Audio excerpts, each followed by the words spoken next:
je refais un truc sur l'argent parce que il y a vraiment quelque chose de très tabou. L'argent, c'est l'empire du mal, c'est l'empire de Satan, parce que c'est par l'argent qu'on a été mis en esclavage et qu'on est tenu en esclavage.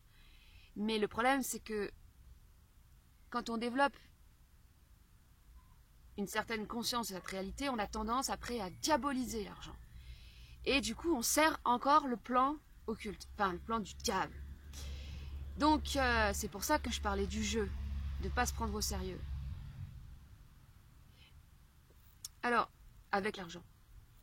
Alors, de manière un peu plus condensée, c'est toujours pourquoi est-ce que le sujet de l'argent et du rapport qu'on a à l'argent, et plus particulièrement à la capacité ou à la possibilité d'associer un aspect financier marchand à un service ou à un bien ou quelque chose qu'on créerait de par soi-même, parce que justement, toutes les blessures, on va dire, toutes les blessures de l'âme euh, s'activent dans la relation à l'argent. Et donc c'est très intéressant l'argent. Mais pas pour ce qu'on croit. Alors, avant de commencer, je voudrais juste faire aussi encore une parenthèse, parce que ça c'est un truc que j'ai compris. Et si j'avais pu le comprendre bien avant, ça aurait changé beaucoup de choses à ma vie. Donc les générations futures seront beaucoup plus... comprendront des choses que nous, on a mis les générations de 30, 40 ans à comprendre pendant longtemps. Enfin, comment dire, les générations futures comprendront tout plus vite, quoi. Parce que, bon, alors, ce que j'ai compris, c'est qu'en fait, bon, quand on était enfant, on nous disait, il faudra que tu trouves un travail pour gagner de l'argent et gagner ta vie. Alors que notre vie, bah, on l'a déjà gagnée à la naissance. Mais bon, c'est comme ça. Et on est habitué, on est conditionné comme ça. Donc, on va se dire, quand on va être en âge de travailler, bon, ben maintenant, il faut que je gagne ma vie, il faut que je gagne de l'argent, parce que tout le monde fait ça, et il faut gagner de l'argent. Le problème, c'est que le moteur de base, la motivation qui nous pousse à faire ça, ce n'est pas une réelle motivation, c'est un conditionnement. Travailler pour gagner de l'argent. Sinon, tu ne peux pas vivre. Alors que, quelle devrait être la réelle motivation? La motivation de gagner de l'argent en tant que simplement vouloir gagner de l'argent n'est pas une réelle motivation. Donc, si vous vous posez la question de savoir pourquoi j'arrive pas à gagner de l'argent, j'ai besoin d'argent, vous ne vous posez pas réellement la bonne question. Parce que la question que vous devez vous poser, c'est de quoi est-ce que vous avez besoin? Normalement, l'argent, d'un point de vue purement abstrait, on va dire, c'est un moyen d'échange. Donc, c'est quelque chose qui vient faciliter les relations et les échanges à la base. On ne peut pas toujours troquer. On ne peut pas troquer un poulet contre une chaise. Donc, on met une valeur marchande. Et puis ensuite, il y a des références. Les poulets vont avoir un prix de référence. Des services vont avoir un prix de référence. À la base, c'est pas mal. S'il n'y avait pas toute cette dimension occulte, tout ce rapport de force avec l'inconscient, avec ces forces qui agissent sur nous pour nous enfermer, ce serait super l'argent. Très pratique. Mais il y a les forces, il y a la spéculation, il y a la mafia, il y a le trafic d'organes, il y a l'exploitation des hommes, il y a l'extraction de l'énergie des hommes. Ce matin, j'ai commencé à écouter la dernière vidéo de Rock Soccer. J'ai pas pu tout écouter d'un coup, tellement que c'est du lourd. Tellement que, waouh, c'est le genre de truc qui te fout une claque et qui peut en fait absolument pas te permettre d'être en mode youpla oup en fait. C'est genre la vie, ouais la vie c'est cool, non mais en fait ouais c'est bien, mais finalement tout ce qui se passe c'est bien, ouais mais c'est pour le bien de l'humanité, non non non non tu peux pas, c'est pas possible. Quand t'as un minimum conscience de ce qui se passe sur les plans auxquels nous on n'a pas accès, c'est la guerre et les enjeux sont colossaux. Euh, la récolte, voilà, ça porte là-dessus la vidéo de Rock Soccer. et de ce que cache Loupiote, s'il te plaît. De ce que cache le coronavirus, enfin ce grand plan d'ingénierie sociale qu'est le Covid. Mais je ne vais pas en parler là parce que c'est pas mon boulot, c'est pas mon job. Alors, je termine sur le rapport à l'argent, le moyen d'échange. La question qu'on devrait se poser, c'est de quoi on a besoin. Donc, je ne sais plus si ça j'en parle dans la vidéo parce que donc je la remets là. Donc l'argent, c'est un moyen pour quelque chose. Vous devez effectuer des travaux chez vous. Vous avez besoin de 5 000 euros. Bon, vous avez besoin de 5 000 euros. Donc, vous avez besoin de 5 000 euros pour réaliser ces travaux. Et ça s'arrête là. Donc, vous allez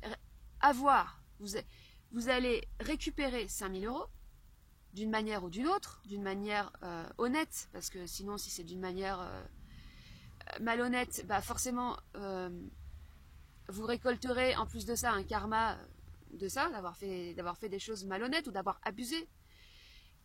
Je vais reparler un peu de l'abus aussi parce que c'est une notion. Enfin, mais la vie va s'organiser de telle manière que vous allez obtenir ces 5 000 euros. Et le problème, c'est que on ne se pose jamais la question de ce qu'on a réellement besoin. Parce que on ne sait pas ce qu'on fait, on ne sait pas ce qu'on doit faire. On ne sait même pas de ce qu'on a besoin.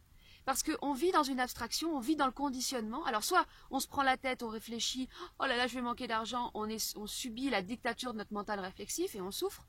Et donc on a peur du manque. Et il y a des gens qui sont milliardaires, qui ont peur de manquer d'argent. Des gens ultra riches qui sont radins comme pas possible parce que le moindre centime compte, parce qu'ils sont tellement terrorisés du manque, parce que ça vient des peurs inconscientes. C'est un truc de malade. Et j'en ai vu. J'ai travaillé pour une femme très riche. C'était horrible l'insécurité dans laquelle elle vivait. Elle avait toute la sécurité autour d'elle, mais c'était l'immense insécurité à l'intérieur d'elle. Et elle était tout le temps dans la surenchère et la compétitivité et le besoin de gagner plus, alors qu'elle avait déjà un truc de ouf ce qu'elle avait. Et là, vraiment, je me suis rendu compte à quel point la part inconsciente était en fait la base. Alors, de quoi on a besoin? Point final. Et l'argent arrive en fonction du besoin qui est le nôtre. Parce que la spéculation en soi, c'est une abstraction. C'est une pure abstraction. Le stockage d'argent en compte, en banque, c'est une maladie. Enfin, je veux dire, l'argent doit circuler. Alors, je vais encore faire une autre parenthèse. Avant justement de rentrer un petit peu plus dans la relation entre les blessures de l'âme et l'argent et tout ce qui s'ensuit, rappelons un peu le cas de Bernard de Montréal, qui est vraiment un cas très très très à part. Bernard de Montréal était en contact permanent avec son double. Quand je dis permanent, c'est pas que son double lui parlait tout le temps, mais c'est que son double lui parlait quand il devait lui parler. Et quand il lui disait d'acheter telle action en bourse, il achetait telle action, quand il devait la revendre, il la revendait. Avant d'avoir sa fusion, donc avant d'avoir ce contact permanent avec son double, il a vécu une initiation. Donc, en fait, tout ce qui précède la fusion définitive avec le double, on appelle ça l'initiation. Et tout ce qu'on va faire dans cette matière, ça va participer de notre initiation et des expériences de notre initiation. Exemple, vous avez un problème avec l'argent, donc vous vous dites, bon, je vais tenter ça, je crée cette entreprise et puis après ce truc va peut-être potentiellement, ou quelque chose va échouer, donc après vous allez vous rabattre sur autre chose, vous allez apprendre de vos expériences, apprendre sur vous-même, apprendre dans votre relation au monde, développer du contact, et tout ça c'est l'initiation. Mais une fois que le contact est établi, il n'y a plus d'initiation, il n'y a plus d'expérience, parce que vous faites ce que vous devez faire. Et donc, Bernard de Montréal, un être très particulier, puisqu'il avait un mandat. Comme le rappelait mon compagnon, c'est important de le rappeler, c'est un être qui avait, pas une mission, on dit mission dans le spirituel, mais qui avait un travail très précis à effectuer. Et donc, le monde matériel s'est organisé autour de lui. Enfin, non, c'est pas ça, c'est que son double a fait en sorte pour que le monde matériel s'organise autour de lui pour lui permettre d'effectuer son travail, tout simplement. Donc, il gagnait de l'argent en bourse, il plaçait son argent et il faisait tout un tas de choses avec son argent. Il faisait des conférences qui étaient payantes. Et comme le rappelait mon compagnon, puisqu'à un moment donné, j'ai eu un débat un petit peu qui a commencé là-dessus avec lui, pour le cas de Bernard de Montréal, ça ne se discute pas. Parce que tout ce qui fait partie de la discussion, alors oui, moi je trouve que lui, il a un bon rapport avec l'argent, ah non, on ne peut pas associer une valeur marchande aux prestations de l'ordre du spirituel, ouais, mais quand même, non, ça c'est des débats qui sont de l'ordre du mental. Quand vous effectuez un travail, parce que vous avez un mandat, et que c'est votre double qui vous parle, ça ne se discute pas. Donc, dans l'absolu, c'est nous, vis-à-vis de notre conscience, qui nous dit ce qu'on a à faire, point final.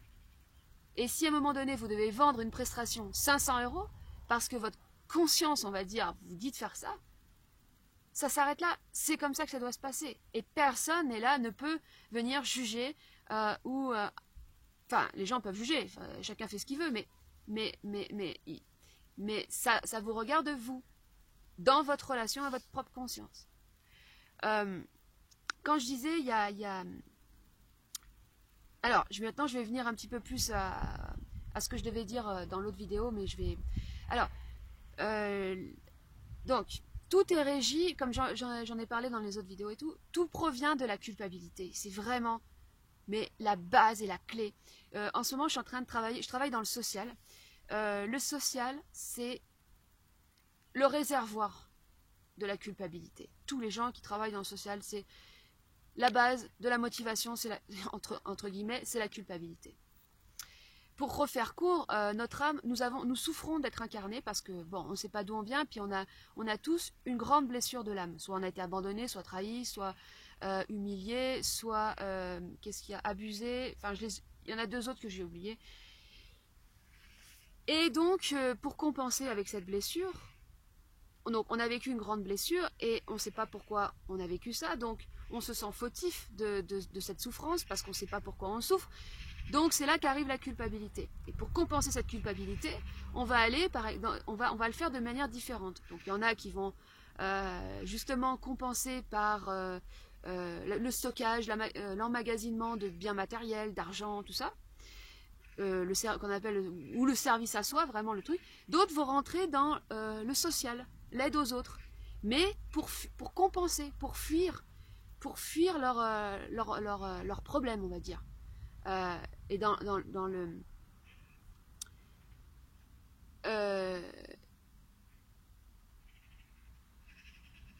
en même temps, ce qui va se passer, c'est que dans ce type de compensation, la personne qui vient sauver, qui vient aider, n'est pas bien. Donc en fait, elle engouffre l'autre, elle fait engouffrer tout le monde, elle fait descendre tout le monde en énergie en fait. C'est pas bon du tout. C'est même dangereux. Une personne qui n'a pas complètement, qui ne sait pas complètement défait de ses blessures et de sa culpabilité et qui va au service des autres, il va pas forcément faire que des bonnes choses. Voilà. Et comme on a cette culpabilité, donc voilà, on veut aider les autres, on pense faire le bien en allant aider les autres, mais on les entraîne dans un truc pas cool. Et donc, par rapport à l'argent, c'est toujours la même chose. C'est pareil, l'argent, c'est là que la culpabilité agit le plus. Et quand je parlais d'associer une valeur marchande à quelque chose que l'on crée par soi-même, alors que ce soit de créer une entreprise, ou comme je disais, créer un artefact ou créer un service, en partir du moment où vous créez quelque chose, vous vous extrayez de la masse. Donc, comme je dis en France, la masse inconsciente est très puissante. C'est là qu'on a le plus d'acquis sociaux, qu'on est le plus assisté ou dépendant de ces acquis sociaux et où il est le plus difficile justement de s'extraire de cette masse parce que vous allez recevoir des jugements en contrepartie.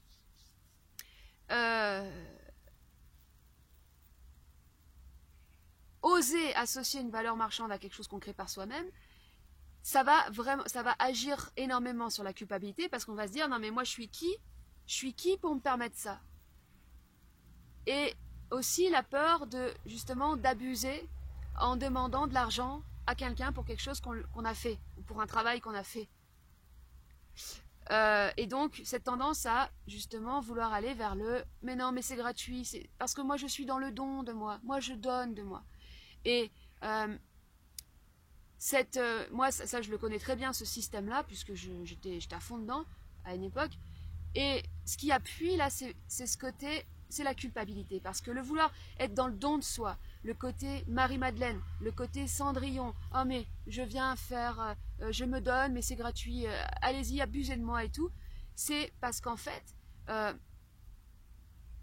cette volonté d'être pur, de ne pas traiter avec l'argent, ça cache en fait notre propre impureté, notre propre peur plutôt de notre impureté, notre malaise vis-à-vis de notre sentiment d'impureté et le besoin de se laver.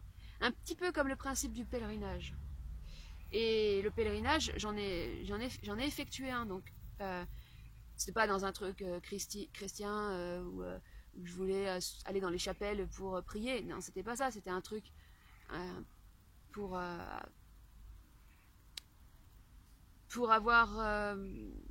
faire bouger des choses, mais quand même, ça appuie, quand on voit les gens qui font des pèlerinages, ça appuie énormément sur le sentiment d'impureté, le besoin d'aller laver continuellement, purifier son âme. Mais c'est un puits sans fond qu'on remplit parce que, comme je disais, l'âme, de toute façon, elle appartient aux démons, aux démiurges. Donc c'est impossible de laver. Ce qu'on peut, c'est simplement pardonner, pacifier, se pardonner, pacifier, amener de la... Et moi, j'ai encore pas mal de travail là-dessus, amener de la douceur pour soi-même et tout simplement se débarrasser de cette culpabilité. Et dans ce cadre-là, c'est intéressant de justement faire ces expériences, donc qui participent de cette initiation, faire ces expériences ou de traiter avec l'argent et l'association d'une valeur marchande à quelque chose qu'on crée par soi-même pour justement côtoyer cette culpabilité et s'en débarrasser. Et puis aller très vite parce que il y a des questions plus importantes que ça en fait. Enfin, des questions.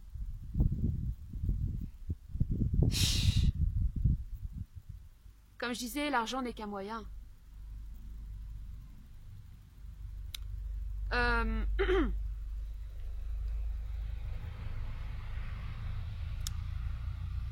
Alors, il y a pas mal de choses. Et je vais parler aussi, comme je disais dans la vidéo précédente, je trouvais qu'il y avait des personnes qui abusaient sur des prix, tout ça. C'est ma perception.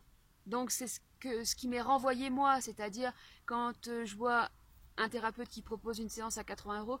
Alors moi j'avais fait des séances d'hypnose, 120 € les 2 heures. Ce qui m'avait gêné dans cette histoire, bon déjà j'ai accepté, hein, donc c'est que j'ai validé le truc. Mais c'est que la relation que j'avais avec avec la personne qui faisait ça, c'était biaisé parce que vu que j'avais payé super cher, en fait j'étais pas très relax. Et j'avais peur de ne pas pouvoir amortir mes 2 heures. Et du coup, ça a mis une pression, ça a mis un truc. Alors, parce qu'on dit, par exemple, ceux qui font des psychanalyses, oui, mais le fait de payer, ça participe de la psychanalyse, parce que justement. Enfin, tout un tas de trucs. Oui, c'est vrai que ça participe de quelque chose. Parce que déjà, oser sortir 120 € pour faire un truc, ça veut dire que tu vas t'investir pas mal dans la séance. Mais c'est trop. Parce que ça, c'est par rapport à moi, que par rapport à moi. Parce que ça met trop de tension et puis ton thérapeute, tu vas un peu l'idéaliser, tu vas te dire oh là là, 120 €, attention, ça doit être quelqu'un d'important quand même. C'est inconscient, mais quand même, ça le fait. Et le but, c'est justement, c'est de créer du lien. C'est-à-dire que c'est que les échanges, ils restent humains, comme on dit, les bons comptes font les bons amis. Non mais ça c'est de la connerie, mais euh, que ce soit qu'une personne qui fait une prestation de service euh, propose à la vente quelque chose qu'elle pourrait elle-même acheter. C'est ça qui est la clé, c'est de s'adresser à l'autre comme à soi-même. Ne fais pas aux autres ce que tu ne voudrais pas qu'on te fasse. Donc tous ceux qui tirent du profit et qui font des prix abusés, et qui vont toujours plus ou moins répéter des mêmes choses ou rentrer dans une certaine routine, c'est pour moi de l'abus parce qu'il n'y a pas de créativité, il n'y a pas de renouveau, il n'y a pas... C'est pas vraiment vivant, hein, c'est pas... bon bref, euh, elles se font ça à elles-mêmes. Elles s'abusent elles-mêmes. Et ça, c'est pas de l'abstraction, c'est une réalité.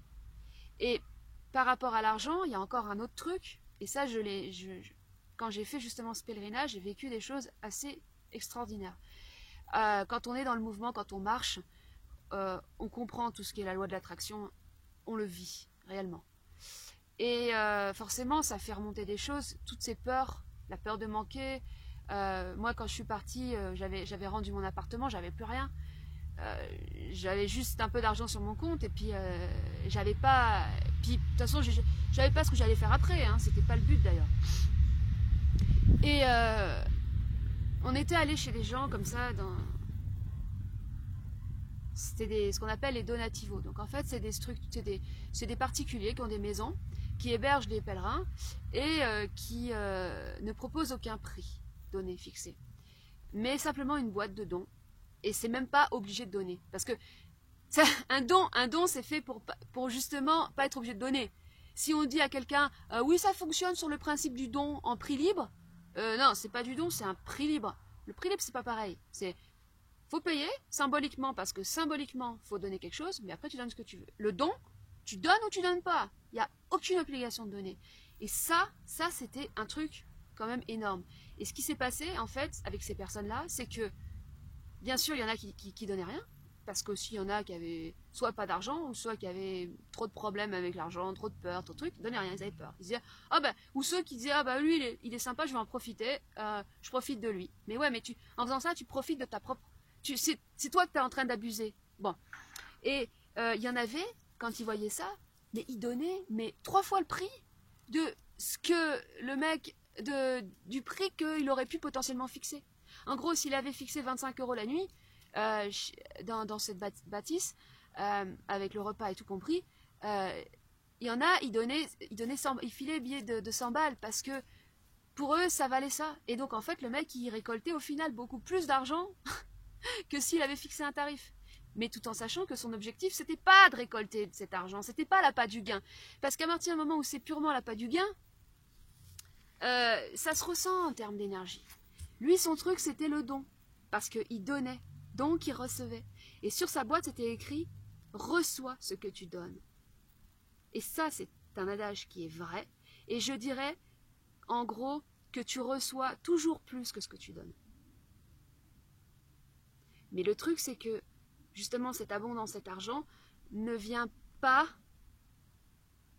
de là où notre mental ou notre ego voudrait croire qu'il va venir. Et quand on est confronté à une situation où on doit donner, que ce soit de l'argent ou que ce soit du temps ou quelque chose, on doit se poser la question de savoir si on est en train de le faire avec cœur. Et tout ce qu'on fait avec cœur, tout ce qu'on donne avec cœur, ben ça nous est rendu de manière exponentielle. Mais à condition, ce principe il fonctionne à une seule condition, qu'on soit débarrassé de toute crainte, de toute peur, voire de tout rejet de l'argent, de tout rejet de la matérialité. Parce que la tendance spirituelle, c'est non mais moi je me passe de tout, j'ai besoin de rien, moi je suis un être spirituel. Je suis comme... Ah, ça c'est vraiment un truc qui agit sur moi énormément. Ah non mais moi je... Et en fait, oui on a besoin de rien, bien sûr.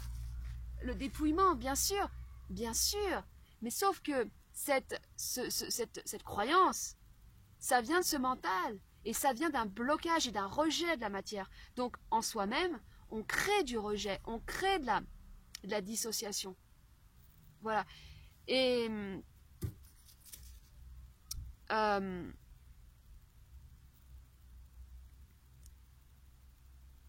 c'est pour ça que...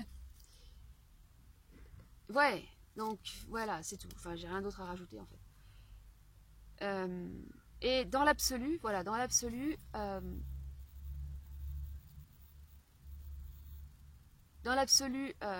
donc l'argent répond à des besoins. L'argent est au service de nos besoins, est au service de ce qu'on doit réaliser. Il n'y a pas besoin d'avoir plus d'argent que ce qu'on en a besoin. Mais la question, c'est de savoir qu'est-ce qu'on a besoin et qu'est-ce qu'on fait.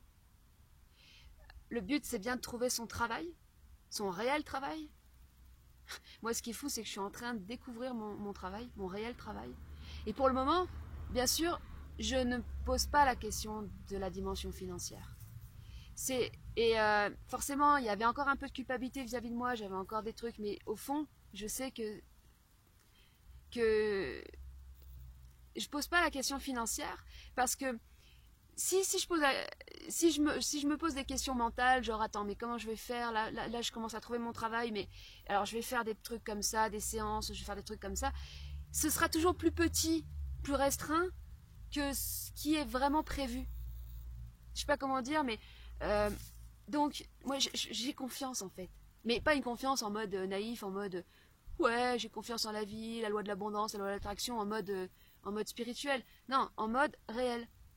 Le plus important, c'est d'abord de commencer à trouver son travail et à faire son travail. Son travail réel, ce travail pour lequel on est fait.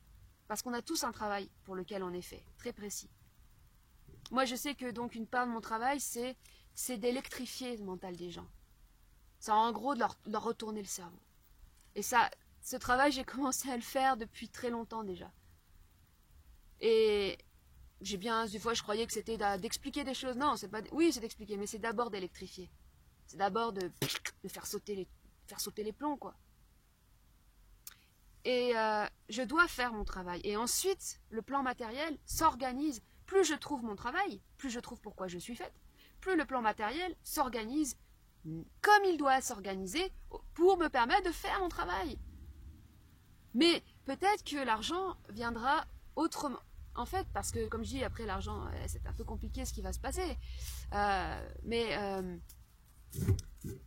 peut-être que le plus important, ce sera que j'ai de la nourriture, et pas forcément d'argent.